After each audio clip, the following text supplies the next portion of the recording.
Hi hello welcome to my channel. చూడండి, ఇప్పుడు మా డాగ్స్కి కర్రీ చేస్తున్నా. చిన్న చేపలు తీసుకున్నాము. ఇదేంటంటే ఉల్లిపాయ, పచ్చిమిరపకాయ, టమాటా, అల్లం కొంచెం వెల్లుల్లిపాయ. అంటే ఎక్కువ మసాలాలు వేయకూడదు, అట్లా గ్యాస్ పట్టి వామిటింగ్స్ అయిపోతాయి. అందుకని కొంచెం లైట్గా వేసాం, ఎందుకంటే అవి కూడా కొంచెం మసాలా ఉంటేనే తింటాయి తొందరగా. మధ్యాహ్నం 4 ఒకసారి పెట్టా కాలీఫ్లవర్ కర్రీ ఉంటే, మళ్ళీ ఇప్పుడు రైస్ ఉండి కర్రీ చేస్తున్నా. ఇది వేగిన తర్వాత దీంట్లో కొంచెం ఆల్రెడీ నేను చేపలు మ్యాగ్నేట్ చేసి ఫ్రిడ్జ్లో పెట్టా.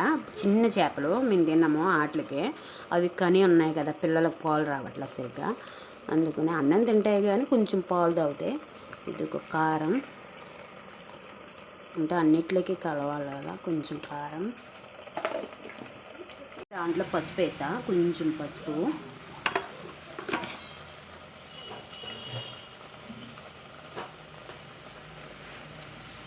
కొంచెం ఉప్పు.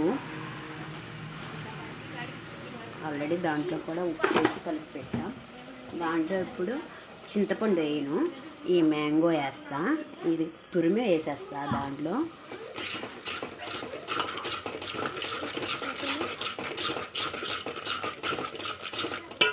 ఆల్రెడీ కడిగి క్లీన్ చేసి ఉప్పు, కారం, పసుపు వేసి ఫ్రిడ్జ్లో పెట్టా. ఇవి వేసుకుందాం దీంట్లో.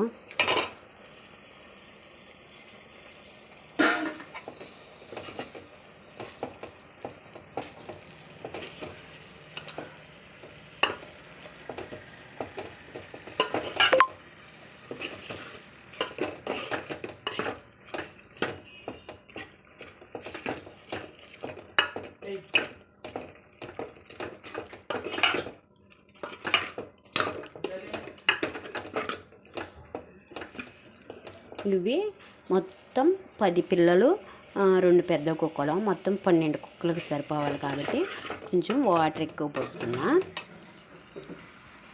కర్రీ కాబట్టి కొంచెం చారులాగా కాద్దాం, వాటర్ సరిపోతుంది.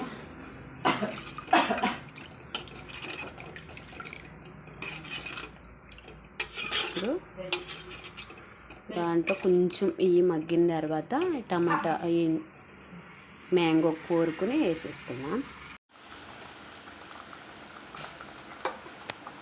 హాయ్ ఫ్రెండ్స్, ఇప్పుడు కర్రీ అయిపోయింది, రైస్ కూడా అయిపోయింది. కొంచెం చల్లారిన తర్వాత డాగ్స్కి పెట్టేద్దాం. పెట్టేటప్పుడు చూపిస్తాను మీకు. ఓకే.